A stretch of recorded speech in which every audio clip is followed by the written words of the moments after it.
নমস্কার বন্ধুরা, রান্নাঘরে রসনা চ্যানেলে আপনাদের সবাইকে স্বাগত জানাই। আশা করি আপনারা সবাই ভালো আছেন। আজকের আমাদের রেসিপি পাঙাশ মাছের ঝাল।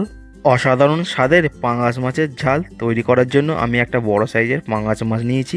মাছটা এবার আমরা কেটে ভালো করে ধুয়ে পরিষ্কার করে নিচ্ছি। কেটে নেওয়ার পর মাছগুলো এবার লবণ, হলুদ আর অল্প একটু সর্ষের তেল দিয়ে ভালো করে ম্যারিনেশন করে 30 মিনিট রেস্ট রেখে দিচ্ছি।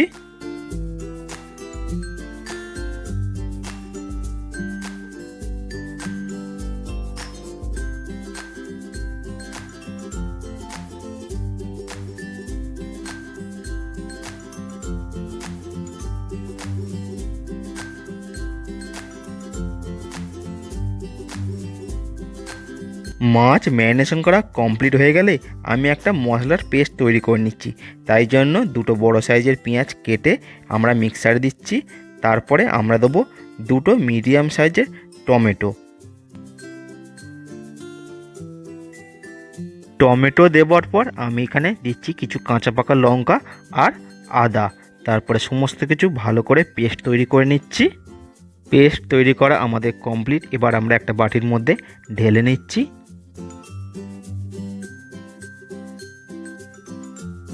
এরপর গ্যাসে কড়াই বসিয়ে তাতে দিচ্ছি সর্ষের তেল। তেল ভালো করে আমরা গরম করে নেবার পর চারিদিকে এইভাবে স্প্রেড করে দিচ্ছি। তারপরে এক একটা করে মাছ আমরা ভালো করে ভেজে নিচ্ছি। গ্যাসের ফ্লেম মিডিয়াম টু হাই রেখে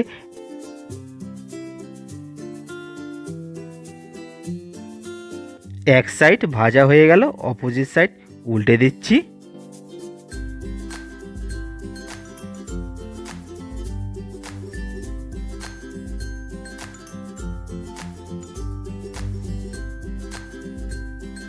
এই প্রথম ব্যাচ মাছ ভাজা আমাদের কমপ্লিট হয়ে গেল, নামিয়ে নিচ্ছি।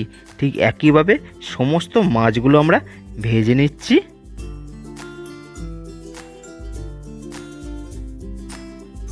সমস্ত মাছ ভেজে তুলে নেবার পর আমি কিছুটা তেল কমিয়ে নিচ্ছি।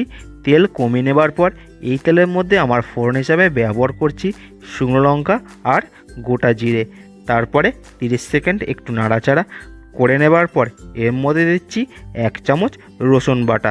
গ্যাসের ফ্লেম মিডিয়াম রেখে 2 মিনিট রসুনটা খুব ভালো করে কষিয়ে নিচ্ছি, যাতে রসুনের কাঁচা গন্ধটা চলে যায়। রসুন কষানো আমাদের কমপ্লিট। এবার আমরা এখানে দিচ্ছি অল্প একটু চিনি, তারপরে দিচ্ছি পরিমাণ মতন হলুদ গুঁড়ো আর কাশ্মীরি লঙ্কার গুঁড়ো। সমস্ত কিছু খুব ভালো করে মিশিয়ে নিচ্ছি। ভালো করে মিশিয়ে নেওয়া হয়ে গেলে প্রথমে যে পেস্টটা তৈরি করেছিলাম সেটা এখানে আমরা দিয়ে দিলাম। এখানে গ্যাসের ফ্লেম মিডিয়াম রেখে 5 থেকে 6 মিনিট ধরে খুব ভালো করে মশলাটা আমাদের কষিয়ে নিতে হবে। 5 থেকে 6 মিনিট ধরে মশলাটা কষানোর পর দেখুন মশলাটা কতটা ড্রাই হয়ে এসছে। এবার আমরা গ্যাসের ফ্লেম স্লো করে 2 মিনিটের জন্য রেখে দেবো। দেখুন কতটা পরিমাণ তেল রিলিজ হয়েছে। এবার আমরা এখানে দিলাম ধনে গুঁড়ো, জিরে গুঁড়ো আর গরম মশলা গুঁড়ো। সমস্ত কিছু খুব ভালো করে মিশিয়ে নিচ্ছি। তারপরে আমরা এখানে দিচ্ছি গরম জল। এই জলের মাপ বলতে গেলে আপনারা কতটা গ্রেভি পছন্দ করেন সেই বুঝে আপনারা জলটা ব্যবহার করবেন। জল দেওয়ার পর এখানে দিচ্ছি স্বাদ অনুযায়ী লবণ। তারপর সমস্ত কিছু খুব ভালো করে মিশিয়ে নিয়ে গ্রেভিটা ফুটে ওঠার ওয়েট করব। আমরা এখানে গরম জল ব্যবহার করছি, তাতে গ্রেভিটা তাড়াতাড়ি ফুটে উঠবে। দেখুন বন্ধুরা, গ্রেভিটা আমাদের ফুটে উঠেছে। এবার আমরা ভেজে রাখা মাছগুলো এখানে দিয়ে দিলাম। তারপর ভালো করে মিশিয়ে নিয়ে ঢাকা দিয়ে রাখবো। গ্যাসের ফ্লেম মিডিয়াম রেখে 3 থেকে 4 মিনিটের জন্য।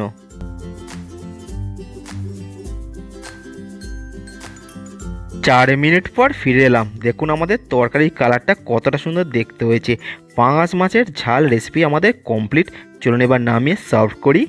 এই রেসিপির ভিডিও আপনাদের কেমন লাগলো, ভালো লাগলে অবশ্যই একটা লাইক করে দেবেন। বন্ধুবান্ধব আত্মীয়স্বজনের মধ্যে বেশি বেশি করে শেয়ার করবেন। আর বাড়িতে অবশ্যই একবার ট্রাই করে দেখবেন। কেমন হলো আমাকে কমেন্ট করে জানাবেন। আর আমার চ্যানেলে এই রকম রেসিপির ভিডিও দেখতে গেলে চ্যানেলটাকে অবশ্যই সাবস্ক্রাইব করে রাখুন। পাশে থাকা বেল আইকনটা ক্লিক করে রাখুন নতুন নতুন ভিডিওর নোটিফিকেশান সবার আগে আপনার কাছে পৌঁছানোর জন্য। আর বন্ধুরা, আপনাদের একটা সাবস্ক্রাইব আমাদের অনেক মোটিভেট করে এই রকম রেসিপির ভিডিও তৈরি করার জন্য। তো প্লিজ চ্যানেলটাকে সাবস্ক্রাইব করে দিয়ে আমাদের পাশে থাকুন। আর যে সকল বন্ধুরা আমার চ্যানেলটাকে অলরেডি সাবস্ক্রাইব করে গেছেন তাদের অসংখ্য ধন্যবাদ।